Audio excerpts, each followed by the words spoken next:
Today I have a valve body where I will sort of highlight the automatization possibilities of a completely new sort of framework of meshing in Ansys called mesh workflows. So I will create a workflow for this model and then sort of create a template from that, export it and import it into a second valve model that is similar but also quite different to see that we can mesh that one as well. For this valve body, I have already sort of started on a mesh workflow, but we can just have a look at what we have. So we have one body called body, then we have flange, valve rod, and seal. If we toggle on a section plane here, we have that body down there. So what I want to do here is just build a workflow that we then will export as a template and then import that template into another valve model and run the workflow there. So I have some name selections set up. I have holes set 1, 2, 3 with all the holes. And I happen to know that I want to fill these holes on the 2 end flanges there. I have some faces that I want to have a mapped mesh on, like this radius, this top face there, and then also the cylindrical surface. So I have created some name selections with the naming mapped something, and then just a name selection with all of the bodies that I want to pass into the workflow. So under input, I have scoped this to a name selection. And now that we initialize the workflow, again, our geometry becomes dormant, as well as our name selection, and we can go to the domain browser to have a better view of the components we are working with. So I have started on this workflow. We have a step sequence for filling the holes, and this is something that is quite cool that you can do within the workflow, because in the traditional meshing procedure in mechanical, you can't fill 3-dimensional holes. You can fill surface holes, but not 3D holes. But in the workflows, you can do this. So I have set up a delete step that just deletes these hole faces. So these cylindrical faces in the holes will be deleted. So if I execute this, you can see that they are now gone. And the next step is the same as we saw in the surface model, where we do this hole filling, where I have scoped this to edges to fill to that label. So I will execute that, and they are now completely filled and gone. Next up, I have set some size field controls. So I have a curvature sizing based to all of the, or scope to all of the parts. And then I have some constant sizing controls to the flange. And notice my my sort of expression here that I've utilized the dot star both before and after the flange name, so that in the when the next user sort of runs this template, as long as that user has a part, a body that is called something with flange, like flange is in the name, then this scoping pattern will find that body. So I've done that, and then the same thing to the rod and seal, and this this line separation is sort of like an and command. So it will grab both the any part that ends with rod and any part that ends with seal. And I have a sizing control to that.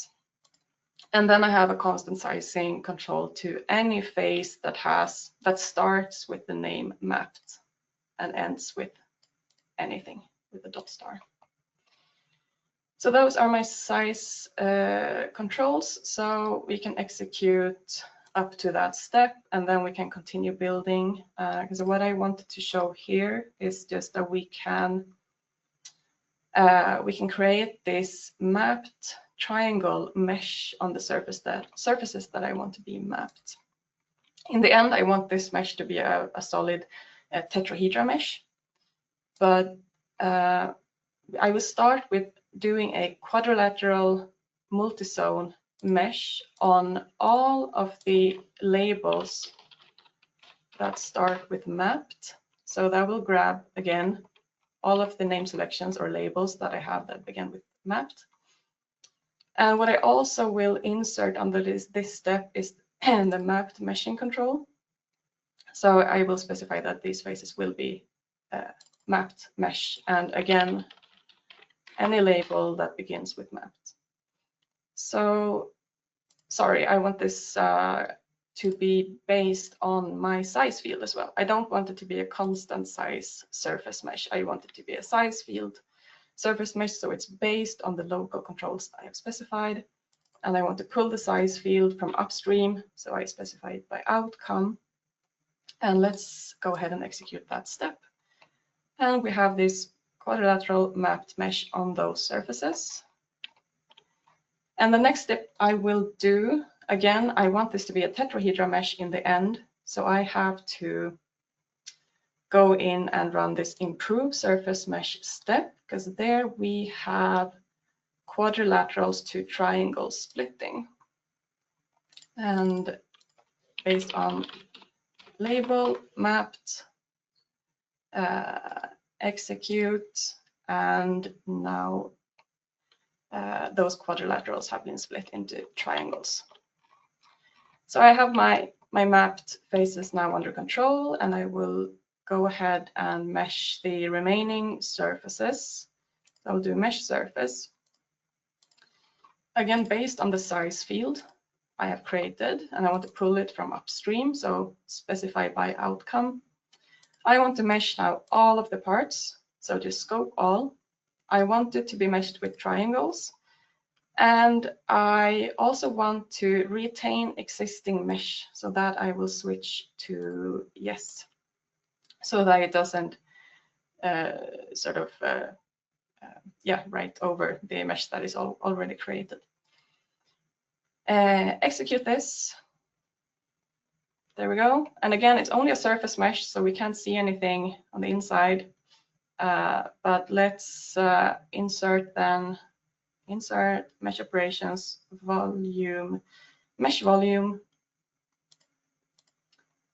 size field, volume measure, all of the parts, size field again by outcome, tetrahedrons, and execute. So now we will get a volume mesh here, as you see.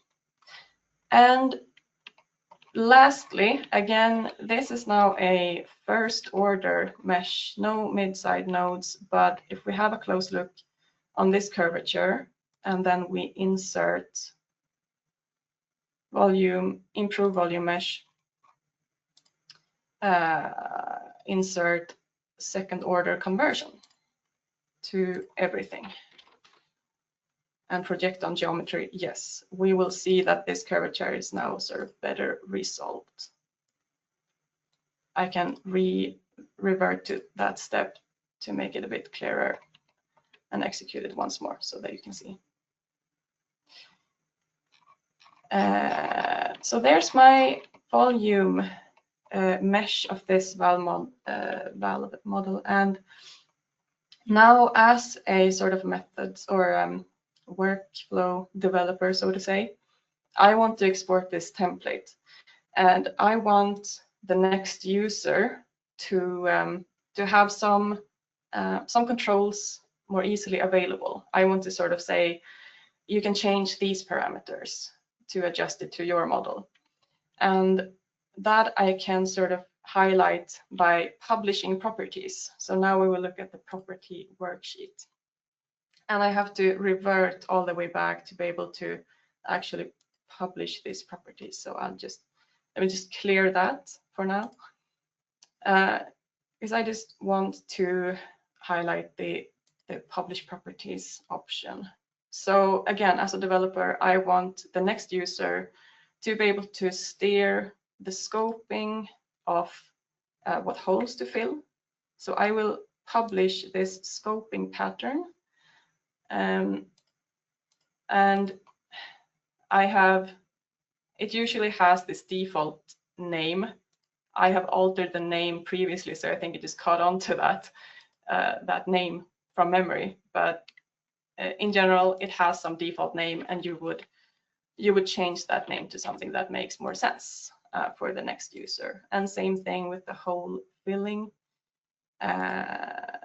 For the edges, I will publish that one as well. Hole edges to fill scoping. And then oftentimes you would also want some property published for the sizing controls, like the min size for curvature. So I have named this to global curvature min size. Again, this is a name from memory. It's not the default name, but you can go ahead and name them however you want. So yeah, you can just continue sort of publishing whatever properties you want to be available here in the worksheet for the template and the next user. And then you would go to the mesh workflows and export this workflow to simply generate a EMX file. I have already done this before, so let's just quickly have a look on how to import it and how to generate the mesh for this model, which is a bit different, but it has some similarities as well.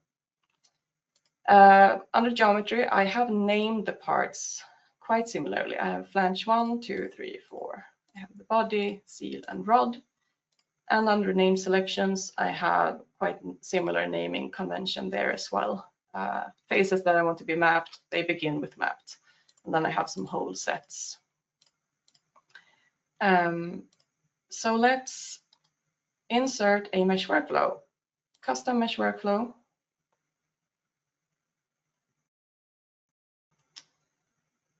And I don't want to do anything here. I just want to import the workflow I have just created. So that would be the one. And that populates all of the 9 steps. But as a template user, I would usually just sort of work with these published properties. And let's initialize this to begin with so that we have the bodies within the workflow. And since I had scoped this to a named selection, it sort of grabs them automatically since I had this named selection defined. So first of all, my naming convention is a little bit different, so I will just alter.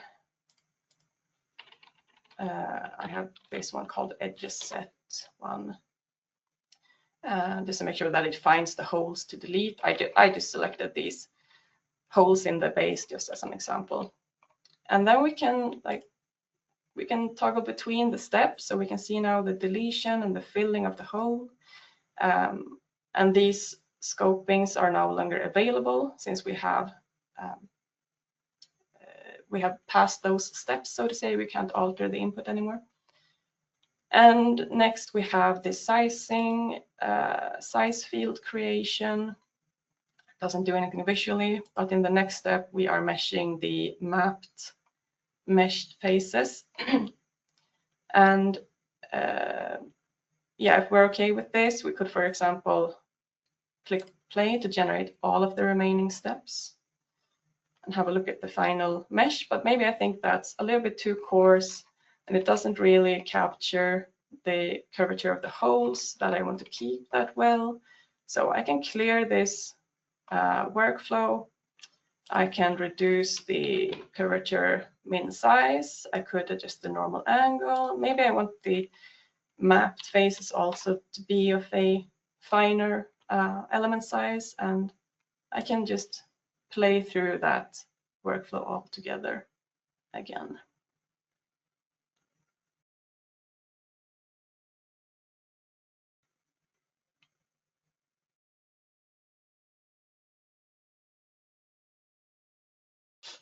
And there we go. We have a finer mesh in the mapped regions and a better capturing of the holes and curvature in general. Good. This yeah, just highlighted the sort of automatization possibilities.